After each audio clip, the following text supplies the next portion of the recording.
তুমি আর আমি বড় একা। আমার দামি বাড়ি নাই, দামি গাড়ি নাই, টাকা নাই, পয়সা নাই, সম্মান ইজ্জত কোনো কিছুই তোমার আমার সাথে নাই। এবার ধরাধরি করিয়া তোমাকে আমাকে ঘরের ফ্লোরের মধ্যে নামাইয়া ঘরের চাটাইটারে বিছাইয়া চিৎ করে লম্বা করে শোয়াইয়া দিল। আর এই ঘরের পুরাতন চাদর দিয়ে ডেকে দিল। হায়রে হিসাব মিলে দেখরে যুবক, কত মানুষ এসে কান্না করে, সন্তান এসে বাবা বাবা বলে বলে ডাকে। আরে আত্মীয় স্বজনরা সব এসে বাড়ি ঘর পড়ে গেল। তুমি আর আমি জবাব দিতে পারি না, তুমি আর আমি বড় একা। এবার নিজের হিসাবটা একটু নিজে মিলাও।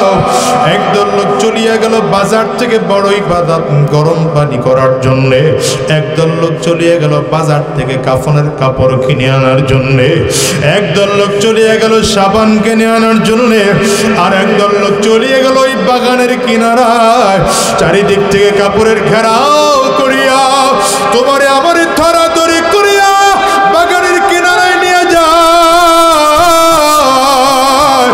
বাগানের কিনারায় নিয়ে সুন্দর করে যত্ন সহকারে ডলিয়া ডলিয়া গোসল করাইয়া বাজার থেকে কিনে আনা সাদা কাপড়টারে বিছাইয়া তোমারে আমারে বড় যত্ন সহকারে প্যাকেট করা। মাথার মধ্যে একটা বান দিল, পায়ের মধ্যে একটা বান দিল, কবরের মধ্যে আর একটা বান দিয়ে দিল। এইবার তাকিয়ে দেখো গোটা দুনিয়াটা মিথ্যা। এই দুনিয়ার ক্ষমতাও কাজে লাগলো না, এই দুনিয়ার সম্পদও কাজে লাগলো না। এই দুনিয়ার মানুষ তোমার আমার লাশটারে ধরাধরি করিয়া খাটিয়াটার মধ্যে উঠাইয়া এমন কোন মাঠে নিয়ে আইসা আরে তোমাকে আমাকে ধরাধরি করিয়া জানাজাটা পড়াবে। একজন ইমাম দাঁড়ায় যাবে জানাজার ইমামতি করার জন্যে। জানাজা কমপ্লিট করাইয়া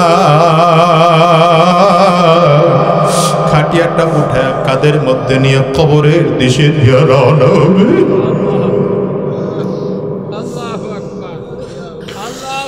কবরের পাশে লাশটারে রাখিয়া তোমার আমার লাশটা কবরে নামানোর জন্য তিনটা লোক কবরের মধ্যে নেমে যাবে। একজন তোমার আমার মাথায় ধরবে, একজন পায়ে ধরবে, একজন মাথার হাতের মধ্যে ধরবে। আরে তিনটা লোক ধরাধরি করিয়া কবরের মধ্যে নামাইয়া মাথার বান খুলে টপ করে লাফ দিয়ে কবর থেকে উঠে যাবে। পায়ের বানটা আর একজন খুলে কবর থেকে উঠে যাবে, মাথার বানটাও খুলে কবর থেকে উঠে যাবে। এবার একটা একটা করে বাঁশ বিছা এবার হোগলা অথবা চাটাই বিছাইয়া কবরের চাপ মাটির চাকাগুলো দিয়ে কবরের উপরে জোরে জোরে চাপটা তাকায় দেখো তোমার আমার ডানেও মাটি, বামেও মাটি, সামনেও মাটি, পেছনেও মাটি, উপরেও মাটি, নিচেও মাটি, চারিদিকে মাটি আর মাটি। সবাই গিয়া ঘরে বাতি জ্বালাবে, তোমার আমার ঘরে কেউ কবরে এসে বাতি জ্বালাবে না। বরঞ্চ তোমার আমার দিকে লক্ষ্য করে কবর বারবার বারবার করে বলে আনা বাইতুল জুলমা, আনা বাইতুল ওয়াহদা, আনা বাইতুত তুরাব।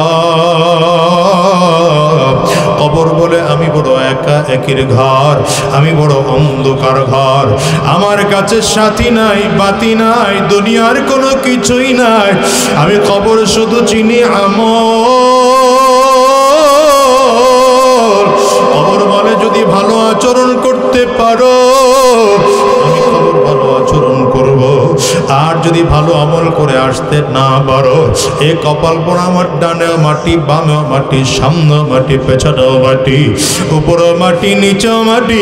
আমি কবর মাটিগুলো একত্রিত হইয়া গুনাহগারের লাশটাকে এত জোরে চাপ মারব, এক পাজরের হাড় আর এক পাজরের মধ্যে নিয়ে পৌঁছাইয়া দেব। বাজানরে অনুরোধ করে যে দুনিয়ায় কয়দিন বাঁচবারে বলো, এই দুনিয়ায় হয়ে গেল। হিসাব করে দেখো কত মানুষ মদির আড্ডার মধ্যে গিয়ে জমিন থেকে বিদায় হয়ে যায়, কত মানুষ ডাকাতি করতে গিয়ে জমিন থেকে বিদায় হয়ে যায়। আবার কত কপালওয়ালা মানুষের মরণ কাবার চত্বরে হয়, কত কপালওয়ালা মানুষের মরণ নবীর রওজার পাশে হয়। আরে তোমার আমার মরণ জানি কেমন হয়। কবর তো বড় ভয়ঙ্কর। রাহমাতুল লিল আলামিন বলেন, আল কবর রাউযাতুম মিন রিয়াজিল জান্নাহ আও হুফরাতুম মিন হুফারিন নার। কবরটা কারো জন্য জান্নাতের টুকরা হবে, আবার কবর কারো জন্য জাহান্নামের গর্ত হবে। তোমার আমার কবর যেন কেমন হয়। কত কবরে আগুন দেখা যায়, কত কবরে ধোঁয়া দেখা যায়, আবার কত কবরের মধ্যে লাশ তাজা পাওয়া যায়। ওই কুড়িগ্রাম গিয়ে দেখো ঘুঘু বংশীর লাশ 23 বছর পরে কবর থেকে উঠানো হয়েছে, 27 বছর পরে কবর থেকে উঠানো হয়েছে।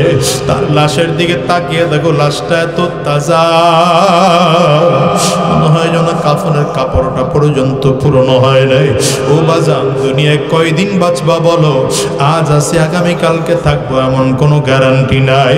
আজকের এই ময়দানটাকে জীবনের শেষ ময়দান মনে করে, আজকের এই মাহফিলটাকে জীবনের শেষ মাহফিল মনে করে, আজকের এই রাত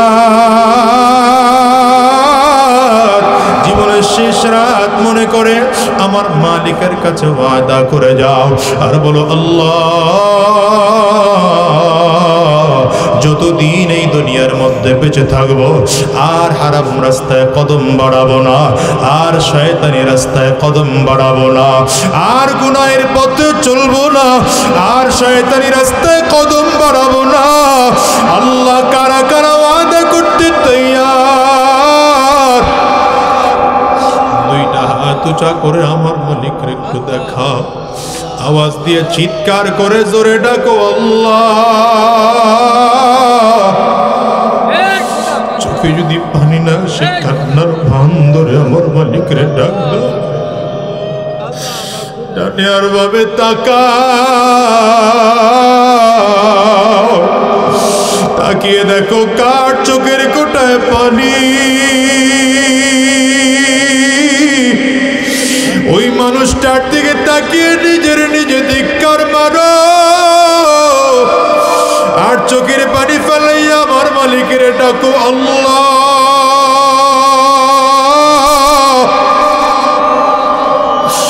দুনিয়ার ঘরে আগুন লাগলে যেমন পানি ছাড়া নিভানো যায় না, ওই কবরেও যে জাহান্নামের আগুন, ওটাও কিন্তু চোখের পানি ছাড়া নিভানো যাবে না। চোখের পানি ফেলাই আমার মালিকের চিৎকার করে জোরে ডাকো, আল্লাহ।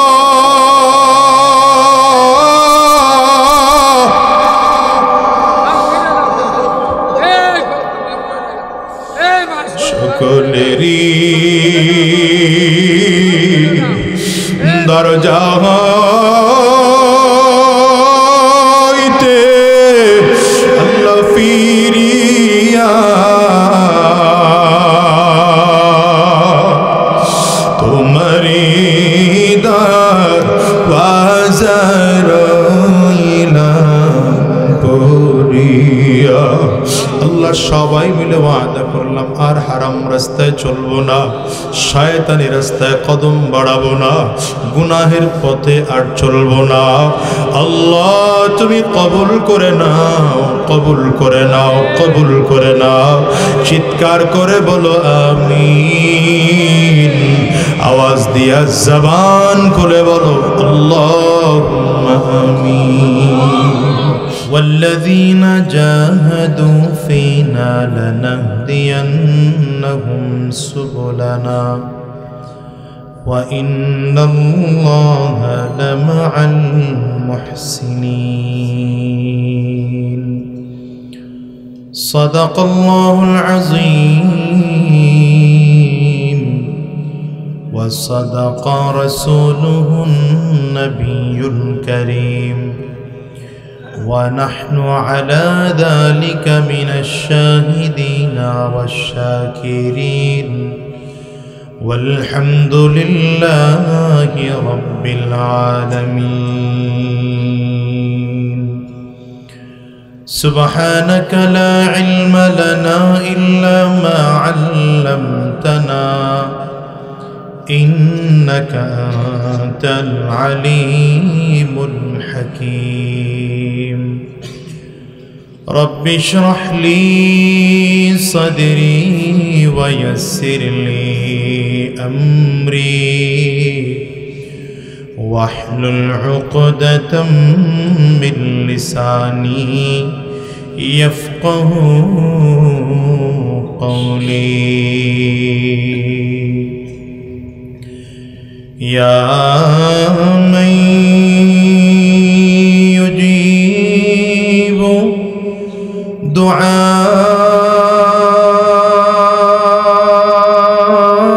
المضطر في الظلم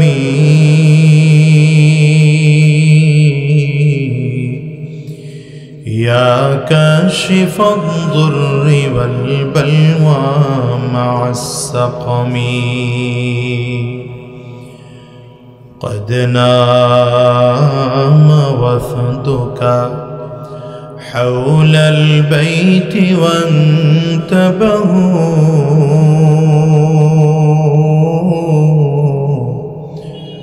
وأنت يا حي يا قيوم لم تنمي. أدعوك ربي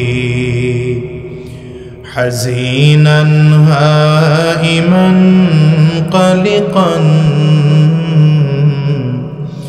فارحم بكائي بحق البيت والحرم فارحم بكائي بحق البيت والحرم. ফতেপুর তাকওয়া মসজিদ ও মাদ্রাসা অত্র মাদ্রাসার উদ্যোগে আজকের এই মাহফিলের মোহতারাম সম্মানিত সভাপতি, সম্মানিত প্রধান অতিথি, বিশেষ অতিথি বৃন্দ, মঞ্চে উপস্থিত জাতির রাহবার, জাতির সরদার সরতাজ হযরত উলামায়ে কেরাম,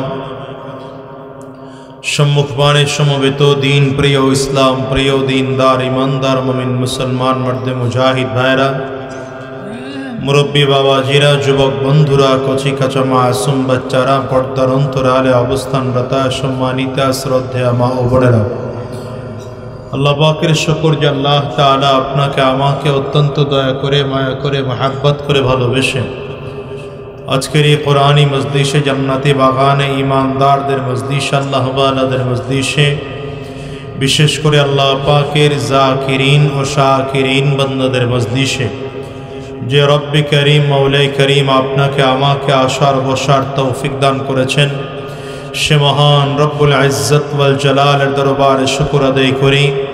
আমরা সকলেই জবান খুলে আওয়াজ দিয়ে জোরে সরে বলি আলহামদুলিল্লাহ। মানুষ যে পরিমাণে আছেন সেই পরিমাণে আলহামদুলিল্লাহর আওয়াজ হয়নি। দ্বিতীয়ত, আপনাদের চেহারার মধ্যে মনে হচ্ছে একটা বিরক্তির ছাপ আসছে।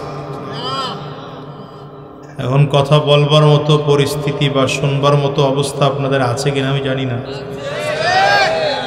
শোনার মতো অবস্থা আছে আপনাদের? সবাই একটু বসার থেকে আল্লাহু আকবার বলে দাঁড়ায় যাই তো দেখি।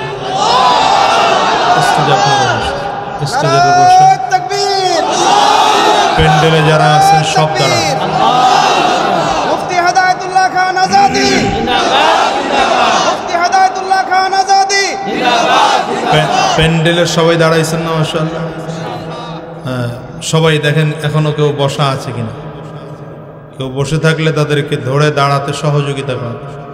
মাশাআল্লাহ। এবার শরীরটা নাড়াচাড়া দেন, ঘুরেন ডানে বামে, ঘুরেন, শরীর নাড়েন চাড়েন, শরীরের মধ্যে একটা স্পিড আসুক। দুই হাত উঁচা করেন, ভালো করে উঁচা করেন, জোরে। এবার জোরে আওয়াজ দেন আল্লাহু আকবার। আরো জোরে আওয়াজ দেন আল্লাহু আকবার। জবান খুলে আরো জোরে আল্লাহু আকবার, আলহামদুলিল্লাহ বলে বসে পড়ুন। এই বক্সটা ছেড়ে আপনি সামনে আসুন, এখানে চলুন, একদম একদম সামনে চলুন। ব্যাস বসে পড়তে হবে, ভিডিও আলাদা বসে পড়েন, এত মোবাইল নিয়ে ব্যস্ত হয়েন না। এখন সরাসরি আছি, সরাসরি কথা বলি, এটা শুনেন, ফায়দা বেশি হবে ইনশাআল্লাহ। এখন কথা শুনবার মতো পরিস্থিতি আছে আপনাদের? আসতে হয়তো, জোরে বলেন আল্লাহ কবুল করুন, আমিন কর। সবাই বলতেছেন না, জোরে বলেন, সবাই মিলে বলেন আমিন। যে আয়াতে কারিমা তিলাওয়াত করেছে আল্লাহ রাব্বুল আলামিন বলেন, ওয়াল্লাযীনা জাহাদু ফীনা লানাহদিয়ান্নাহুম সুবুলানা। আল্লাহ বলেন, আমার যে বান্দা আমি আল্লাহর রাস্তায় চলার জন্য চেষ্টা করে, মেহনত করে, ফিকির করে, আল্লাহ বলেন আমি আল্লাহ তাকে আমার পথে চলার রাস্তা, পথ দেখিয়ে দিই। এই জন্য বান্দার কাজ হলো চেষ্টা করা। বলেন বান্দার কাজ কি? হয় না, আরো জোরে বলেন, চেষ্টা করা। সফলতা দেওয়ার মালিক কে? ডান হাতের আঙ্গুলটা উঁচা করে বলেন, বান্দার কাজ চেষ্টা করা। কি চেষ্টা করব? সহজ ভাষায় বোঝেন। এই ছেলে, তোমার মাথা নিচে কেন? মাথা নিচের দিকে নয়, সামনে আসো, এখানে আসো।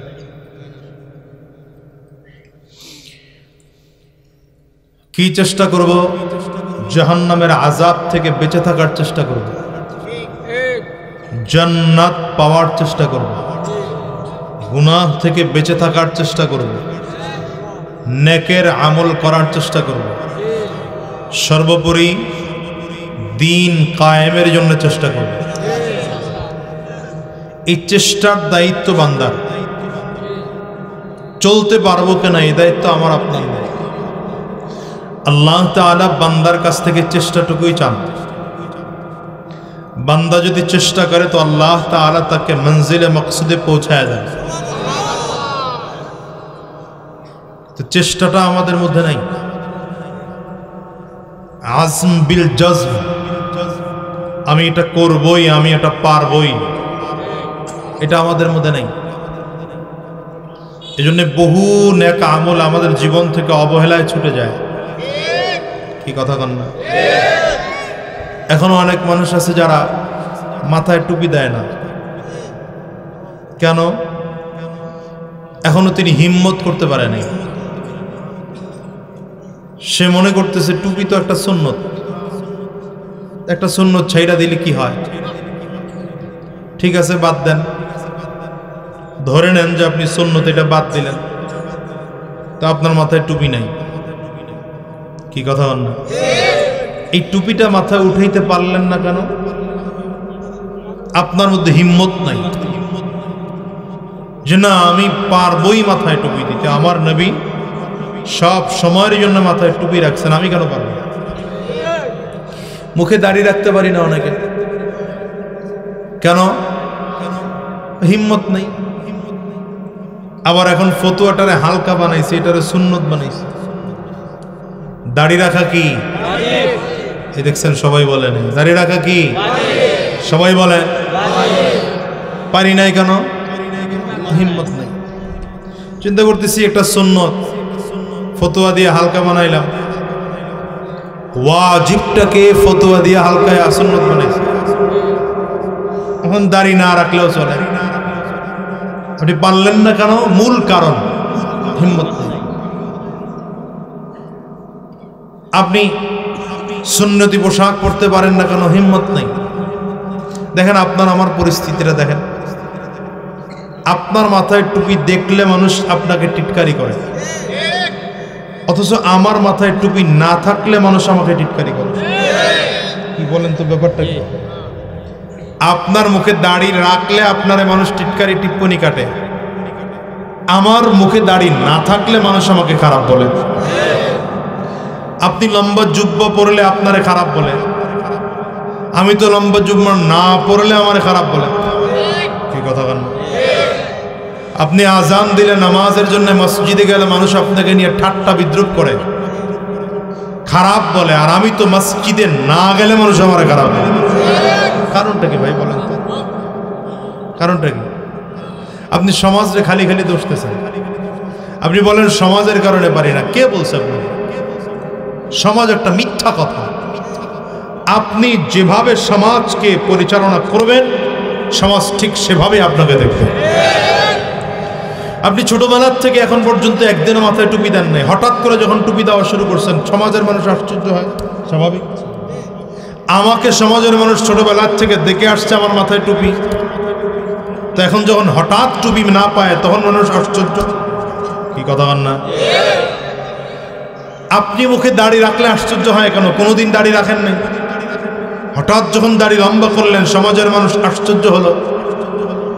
আমার মুখে চিরজীবন দাড়ি আছে, যখন থেকে দাড়ি উঠছে তখন থেকে দাড়ি আছে। যখন হঠাৎ করে দাড়ির মধ্যে খুর লাগায়, আল্লাহ না করুক, তখন মানুষ আমাকে নিয়ে আশ্চর্য হয়। আপনি সমাজে যেভাবে আপনাকে উপস্থাপন করবেন, সমাজের মানুষ আপনাকে ওইভাবেই দেখবে। কি কথা বলে? আপনি বলবেন হুজুর মাথায় টুপি রাখা সুন্নাত, ধরে নেন দাড়ি রাখাও সুন্নাত, ধরে নেন ওয়াজিব না, ধরে নেন কিছু। আপনার মাথায় টুপিও নাই, ঠিক আছে, টুপি না হইলেও ইসলাম আছে, দাড়ি না হইলেও মুসলমান হওয়া যায়। কি কথা কন না? সুন্নতি পোশাক না হইলেও ধরে নেন মুসলমান হওয়া যায়। এখন বলেন আপনার মধ্যে আর হিন্দুর মধ্যে, বৌদ্ধের মধ্যে পার্থক্যটা কি? আপনার মাথায় টুপি নাই, তার মাথায় টুপি নেই, তারও সুন্নতি পোশাক নেই। আপনার মুখেও দাড়ি নাই, তার মুখেও দাড়ি নাই। তারে দেখলে আর আপনারা দেখলে পার্থক্য কি আছে?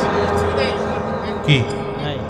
তা আমি যে মুসলমান, আমার তো সেটা মাথা থেকে আরম্ভ করে পা পর্যন্ত, আমার পোশাক আশাক, আমার কথাবার্তা, আমার লেনদেন, আমার আচরণ, আমার রাজনৈতিক জীবন, পারিবারিক জীবন, সিরত সুরত, লিবাস, পোশাক, আচার ব্যবহার, সব জায়গায় বুঝতে হবে, সব জায়গায় বুঝাইতে হবে আমি মুসলমান। কি? আমার একজন নবী আছেন, কি নাই? আমার একজন নবী আছেন, নবী আমার নেতা। কি আমার নেতা কে? দেখছেন, জোরে বলে না, কে আমার নেতা? কে? আমার নবী আমার নেতা। আমার একজন নবী আছে, আমার একজন রব আছে। আমার চলার জন্য আল্লাহ তাআলা আমাকে একটা কোরআন দিয়েছেন। আমি তো যেমন তেমন চলতে পারি না ভাই। আমি চাইলেই মন চাহি জিন্দেগি গঠন করতে পারি না। এটা চলবে বিধর্মীরা, তারা যা মনে চায় তা খাবে, যা মনে চায় তা করবে, যা মনে চায় সেখানে যাবে। আমি আপনি চাইলেই যেখানে মনে চায় সেখানে যেতে পারবো না। আপনি আমি চাইলেই যা মনে চায় তা করতে পারবো না। আপনি আমি যা মনে চায় তাই খেতে পারবো না। কি কথা বলেন না কেন? বুঝতেছেন কথা? হ্যাঁ, এটাই সিস্টেম। যার বাবা আছে, যার মা আছে, যার জন্মের ঠিক আছে, সেই ছেলেকে সন্ধ্যাবেলায় বাসায় ফিরতে হয়। দেরি করলে বাবা আর মায়ের কাছে জবাবদিহি করতে হয়। কিন্তু যার বাপের ঠিক নাই, মায়ের ঠিক নাই, জন্মের ঠিক নাই, বাপকে জানে না, মাকে জানে না, ও যেখানে মনে চায় সেখানে ঘুমায়। কথা বলেন, ওরে জিজ্ঞাসা করার কেউ, জবাবদিহি করার কেউ নাই। আপনি আমি তো ঠিকানাবিহীন না। কি কথা বলেন না? আমি ঠিকানাবিহীন না? ঠিকানা আছে, আমার বাড়ি আছে, আমার একজন রব আছে, আমার একটা কোরআন আছে, আমার একজন নবী আছে। সুতরাং আমি চাইলেই যা মনে চায় তা করতে পারবো। তিনি কি করতে হবে? আমাকে দ্বীনের রাস্তায় চলতে হবে, আমাকে রবের মন জোগায় চলতেই হবে। কি কথা বলেন না? আমার সব সেক্টরে চিন্তা করতে হবে আমার রব খুশি না বেজা। যদি খুশি হয় করব, খুশি না, দেখছেন জোরে বলে না, খুশি না করব না। আমার আল্লাহ খুশি তো করব। আমার আল্লাহ কিসে কিসে খুশি কোরআনে বলে দিছেন।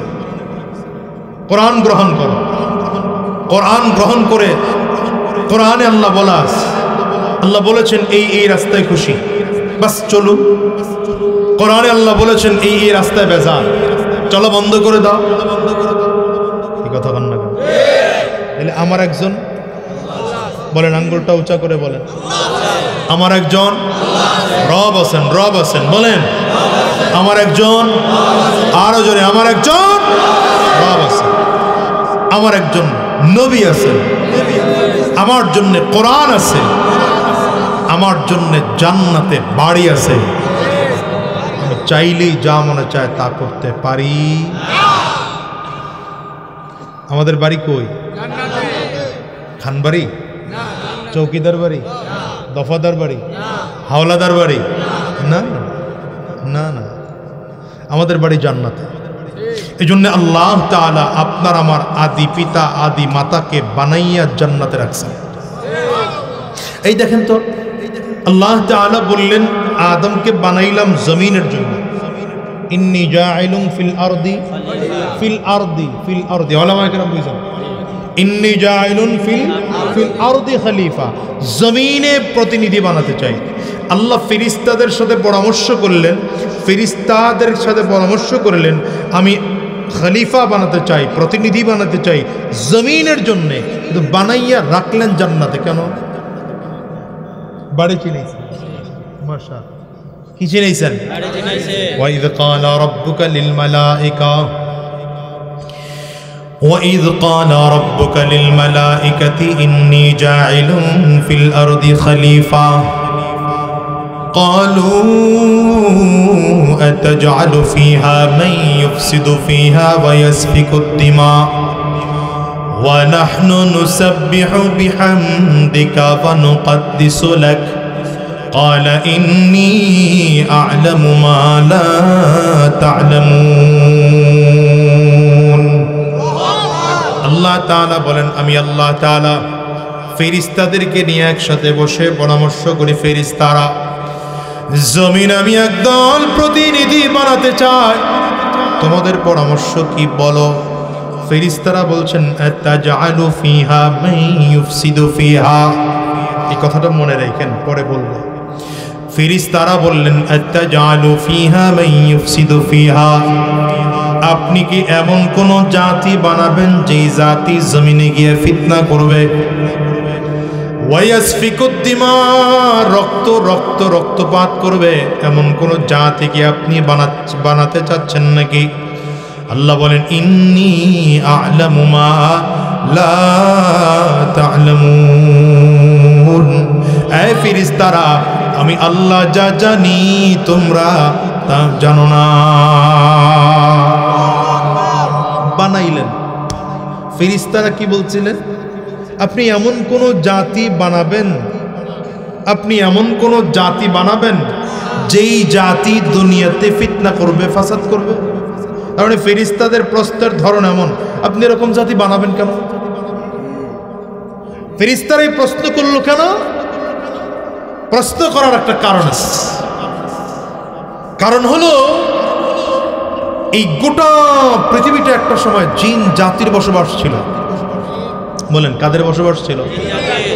এই জিন জাতি এত দুষ্ট জাতি, নিজেদের মধ্যে মারামারি, দাঙ্গা হাঙ্গামা, রক্তপাত শুরু করেছে। যেমন এখন পিডাপিডি শুরু হয়েছে, কথা হয় না, চলতেছে না পিডাপিডি? এতদিন আওয়ামী লীগের লোক বিএনপির পিটাইছে, এখন বিএনপি আওয়ামী লীগের পিটায়, কথা বল না?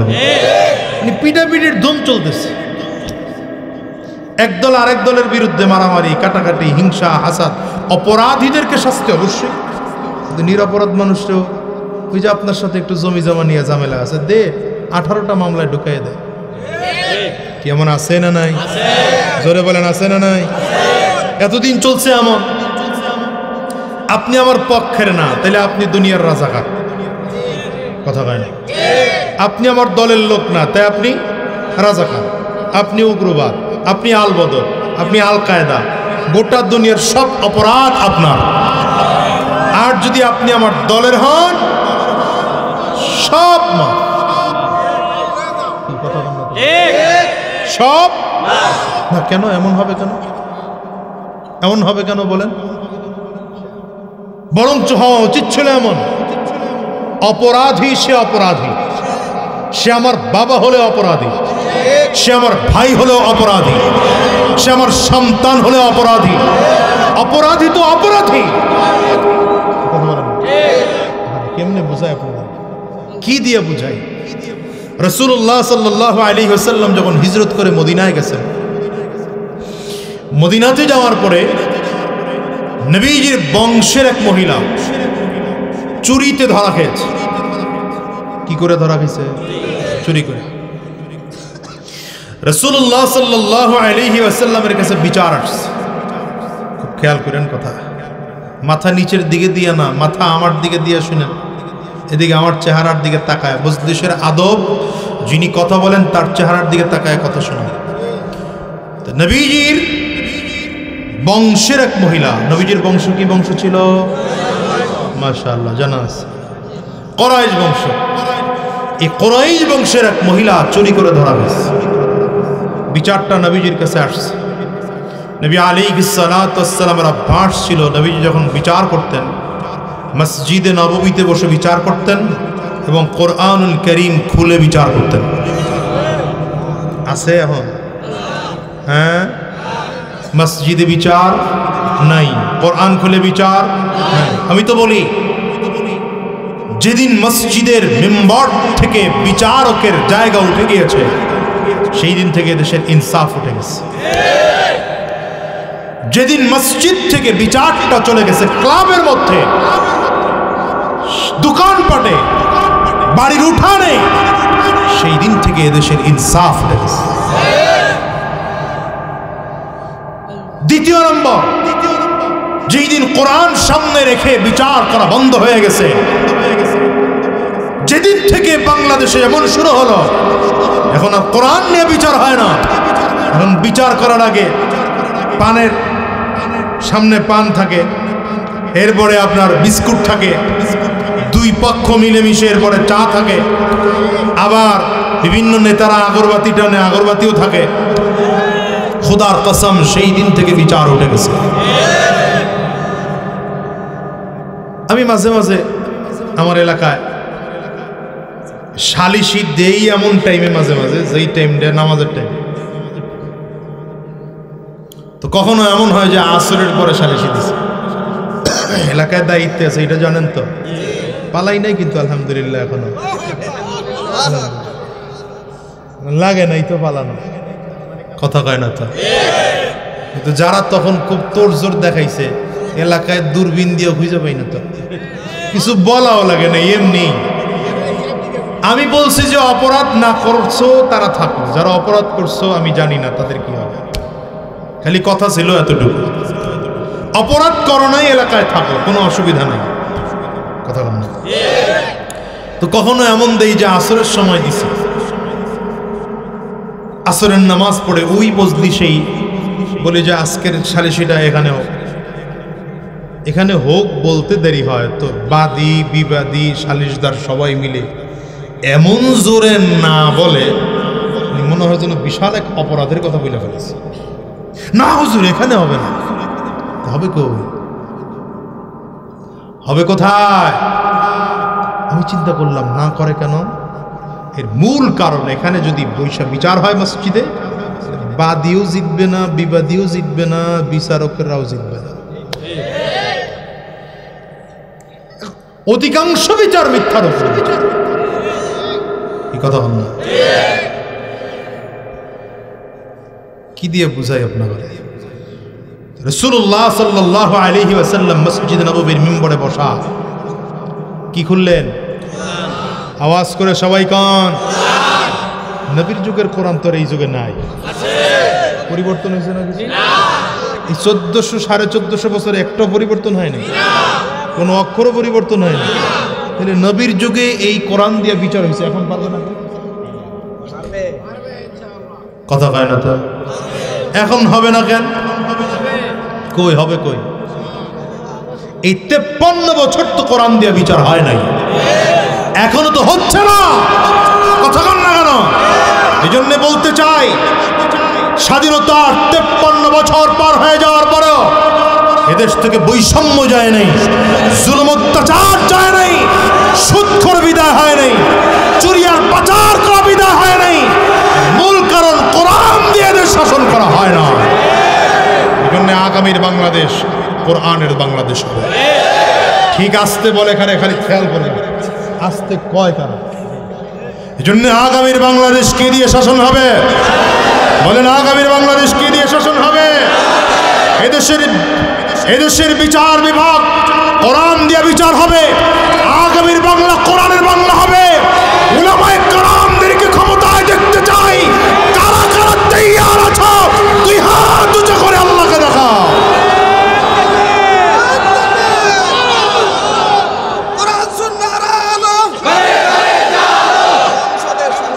এখন তো এটা মিলাইলেন তালে তাল, তো নির্বাচন আসলে পরে পেবেন হুজুরেরা বলে না, বলেনি? আপনারা মনে করেন হুজুরেরা এরা আবার রাজনীতি করবে, তখন রাজনীতি করা দরকার কি? এই কথা কয় না? আচ্ছা, আমার একটা প্রশ্নের উত্তর দেন তো, রাজনীতিটা ভালো না খারাপ? হ্যাঁ, বুঝি না তো কি কয়? আসলেই ভালো না? বুঝা কইছেন মনে হয়। আবার প্রশ্ন করি, রাজনীতি ভালো না খারাপ? কি কয়? আসলেই ভালো। হ্যাঁ, আচ্ছা, রাজনীতি যদি ভালো হয় তাহলে ভালো মানুষ রাজনীতি করতে পারবে না কেন? কথা কয় না তো? এই তো আপনাদের ঝামেলা হয়ে গেল মনে হইতেছে। রাজনীতি ভালো, হ্যাঁ, আওয়াজ কমে গেছে দেখছেন? রাজনীতি করা ভালো। ভালো যদি হয় তাহলে রাজনীতি তো ভালো মানুষেরাই করবে। কি কথা বল না তো? আমি তো মাঝে মাঝে বলি যে ঘরের তো কোনো দোষ নাই। ঘরের কোনো দোষ আছে? জমিনের কোনো দোষ আছে? জমিন তো পবিত্র ভাই, জমিন তো পবিত্র। ঘর তো একটা উত্তম জায়গা।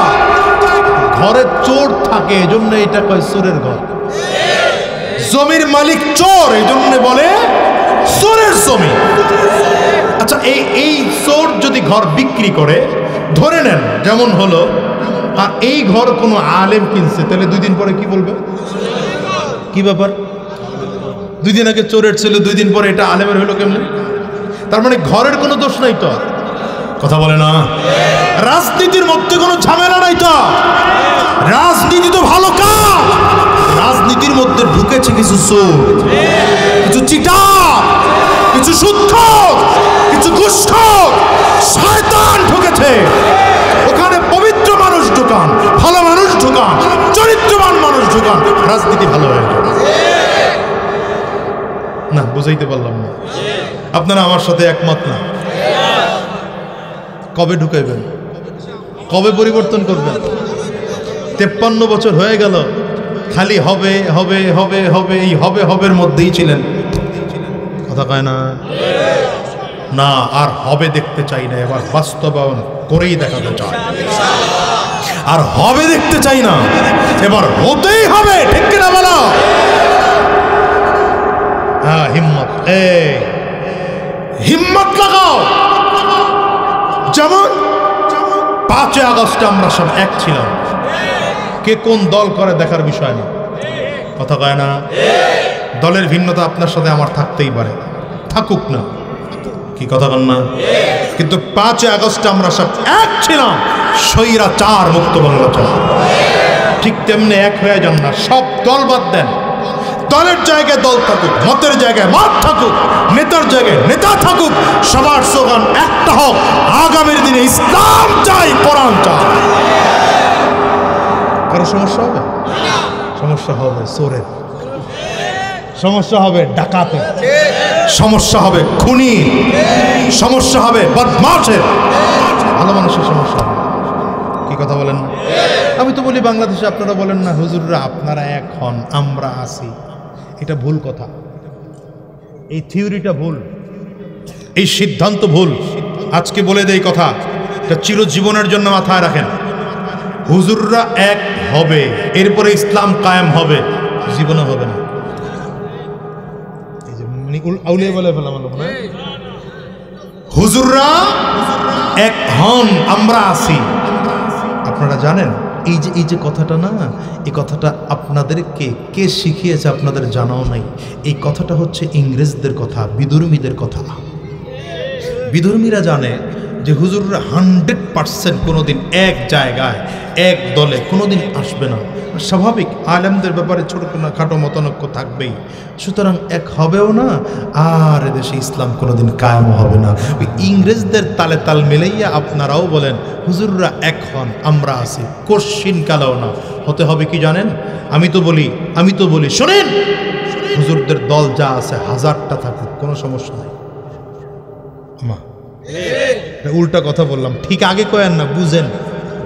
হুজুরদের দল যতগুলো আছে আরো হোক, 100 দল হোক, হুজুরদের দল যত হবে নেতা তত বাড়বে, কর্মী তত বাড়বে, সমর্থক তত বাড়বে, কিন্তু সব হুজুরদের টার্গেট একটা হোক, দেশে ইসলাম কায়েম করব। যখন ইসলাম থাকবে কি থাকবে না সেই প্রশ্ন তৈরি হবে, কোরআন থাকবে কি থাকবে না সেই প্রশ্ন তৈরি হবে, দ্বীন থাকবে কি থাকবে না সেই প্রশ্ন তৈরি হবে, তখন কে জামাত, কে হেফাজত, কে খেলাফত, কে শাসনতন্ত্র, কে অমুক, কে তমুক, সব কাঁধে কাঁধ মিলিয়ে হাতে হাত রেখে একসাথে চলবো ইনশাআল্লাহ। আর দেখেন না, আলহামদুলিল্লাহ চলা শুরু হয়ে গেছে। কি কথা কয় না বাংলাদেশে চলা? আরে ভাই, আমার সাথে জামাতের আকীদাগত দ্বন্দ্ব থাকতেই পারে, সেটা ভিন্ন ব্যাপার। কি কথা বলেন না? আমার সাথে জামাতের আকীদাগত দ্বন্দ্ব থাকতেই পারে, কিন্তু ইসলামের ক্ষেত্রে জামাতের থিওরি তা, আমিও তা। সেও চায় কোরআন দিয়ে দেশ চলবে, আমিও চাই কোরআন দিয়ে দেশ চলবে, এই জায়গায় একমত হয়ে যায়। কি কথা বলেন না কেন? আমার থিওরির সাথে পীর সাহেব চরমনাইয়ের থিওরির সাথে মিলতে নাই পারে, কিন্তু পীর সাহেব চরমনাইও চায় কোরআন দিয়ে দেশ চালাইতে, আমিও চাই কোরআন দিয়ে দেশ চালাইতে, তার সাথে এই জায়গায় আমি একমত। আমার কথা বলেন না তো, কি ঠিক না বেঠিক? আরে ভাই, হতে পারে না এক বাবার 5 সন্তান, কেউ ডাক্তার, কেউ ইঞ্জিনিয়ার, কেউ অ্যাডভোকেট, কেউ ব্যারিস্টার, আলাদা আলাদা পরিচয়, আলাদা আলাদা জায়গায়। কেউ কোনোদিন ডাক্তারি পেশা ছেড়ে দিয়ে অ্যাডভোকেট, সব ভাই অ্যাডভোকেট হয়ে যাবে? বড় ভাই অ্যাডভোকেট, এজন্য সব ভাই অ্যাডভোকেট হবে? আরে না, একজন অ্যাডভোকেট হবে, একজন ডাক্তার হবে, একজন ইঞ্জিনিয়ার হবে, কিন্তু এই জায়গায় সবাই একমত যে আমরা আব্দুল করিমের 5 সন্তান। বুঝাইতে পারি নাই মনে হয়? আরে হোক না, আল্লামা মামুনুল হক সাহেবের সাথে পীর সাহেব চরমনাইয়ের ছোটখাটো দুই একটা ছোটখাটো মাসআলাগত ব্যাপারে ঝামেলা থাকতে পারে, তিনিও চায় কোরআন দিয়ে দেশ চালাইতে, আল্লামা মামুনুল হক চায় দেশ কোরআন দিয়ে চালাইতে, বাস এক হয়ে গেল। আলহামদুলিল্লাহ, শুরু হয়েছে। দেখেন না, বড়দের সাথে সাক্ষাৎ অলরেডি শুরু হয়ে গেছে। পীর সাহেব চরমনাই, জামাতের আমির, দেখা সাক্ষাৎ শুরু হয়ে গেছে। বিএনপির মহাসচিব কি জানো, জনাব মির্জা ফখরুল ইসলাম আলমগীর সাহেব, পীর সাহেব চরমনাই, সাক্ষাৎ হওয়া শুরু হয়েছে। আল্লামা মামুনুল হক, পীর সাহেব চরমনাই, সাক্ষাৎ হওয়া শুরু হয়েছে। আমি তো দেখতে পাচ্ছি ইসলামের বাতাস বইতেছে।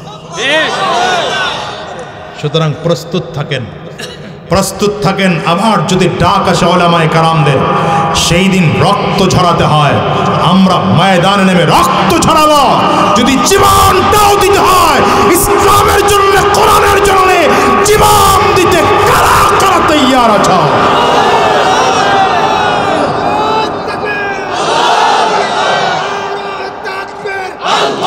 কে নেতাকে? আমাদের নেতাকে বলেন নেতাকে? নবী নেতাকে? কোন নেতাকে? জোরে বলেন নেতাকে। বারবার বলাইতেছি কেন? দিলের মধ্যে যেন গাছে।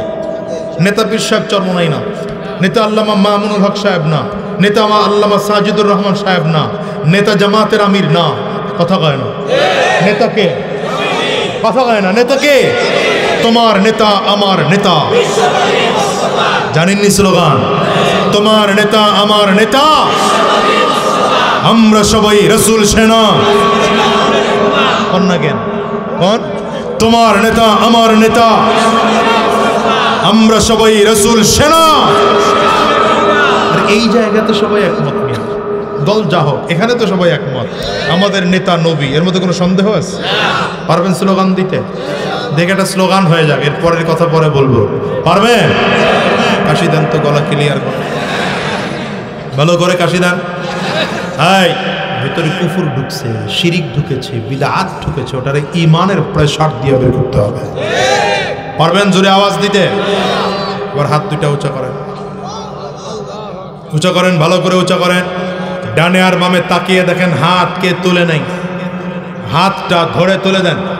মাশাআল্লাহ, হ্যাঁ সবাই হাত তুলেন, হাতগুলো মুঠ করেন, ঝাঁকি দেন, শরীরের মধ্যে একটা স্পিড আসুক, দেন ঝাঁকি। এবার কণ্ঠের পুরোটা আওয়াজ ছেড়ে দিয়ে একটা তাকবীর হবে। রেডি? জোরে বলেন রেডি? রে তাকবীর। হয় নাই আওয়াজ, আরো জোরে লাগবে। দুই হাত উঁচু করে, ইমানের পাওয়ার দিয়ে দুই হাত উঁচু করে, দুই হাত উঁচু করে সবাই নারে তাকবীর, নারে তাকবীর। তোমার নেতা আমার নেতা, আমরা সবাই রাসূল সেনা, আমরা সবাই রাসূল সেনা। নারে তাকবীর, কোরআন সুন্নাহর আলো, কোরআন সুন্নাহর আলো, কোরআন সুন্নাহ যেখানে, আলেম ওলামা যেখানে, দিয়েছি তো রক্ত, জোরে দিয়েছি তো রক্ত, রক্তের বন্যায় দিল্লি না ঢাকা, দিল্লি না ঢাকা, দালালি না রাজপথ। এই স্লোগান নিয়ে ময়দানে নামে, ইনশাআল্লাহ বেঈমান টিকতে পারবে। ভাইরা আমার, বান্দার কাজ হলো চেষ্টা করা। বান্দার কাজ কি? তো এই পারিবারিক জীবন ঠিক করতে পারলাম না কেন, রাষ্ট্রীয় জীবন ঠিক করতে পারলাম না কেন? হিম্মত নাই। কি নেই বলেন? কি নেই? সুতরাং হিম্মত করা আমার কাজ। সফলতার মালিক কে? দেখেন, আল্লাহ তাআলা বান্দাকে এমন করে সৃষ্টি করেছেন, বান্দা চাইলেও গুনাহ থেকে 100% বাঁচতে পারবে না। বান্দা চাইলেও গুনাহ থেকে 100% বাঁচতে পারবে না। আল্লাহ তাআলা বান্দার কলিজার মধ্যে গুনাহের মজা দিয়ে পাঠাইছে, গুনাহের শক্তি দিয়ে পাঠাইছে। কথা কয় না? কি দিয়ে পাঠাইছেন? দেখেন, আল্লাহ তাআলা বান্দাকে এমনভাবে সৃষ্টি করেছেন, বান্দার মধ্যে ফেরেশতাদের অভ্যাসও আছে, জানোয়ারের অভ্যাসও আছে। বুঝতেছেন কথা? ফেরেশতাদের অভ্যাস কেমন? ফেরেশতাদের মধ্যে গুনাহ করার কোনো শক্তি নেই। ফেরেশতাদের মধ্যে কি নাই? শক্তি আছে, গুনাহ করার শক্তি নেই। ফেরেশতাদের মধ্যে গুনাহ করার কোনো শক্তি নেই। ফেরেশতাদের রাগ নাই, হিংসা নাই, লোভ নাই। আছে? ফেরেশতাদের কি আছে? আকল আছে। কি আছে? বলেন, আওয়াজ করে বলেন, কি আছে? আবার জানোয়ারকে আল্লাহ তাআলা বানাইছেন, জানোয়ারের মধ্যে হিংসা আছে, লোভ আছে। কথা কয় না? যৌন চাহিদা আছে, কিন্তু জানোয়ারের মধ্যে কি নাই? এবার আপনাকে আমারে কেমন করে বানাইছে খেয়াল করেন। আপনাকে আমাকে আল্লাহ তাআলা এই জানোয়ারের দেওয়া হিংসা মানুষের মধ্যে আছে, লোভ মানুষের মধ্যে আছে, রাগ মানুষের মধ্যে আছে, যৌন চাহিদা মানুষের মধ্যে আছে, আবার ফেরেশতার দেওয়া আকল মানুষের মধ্যে আছে।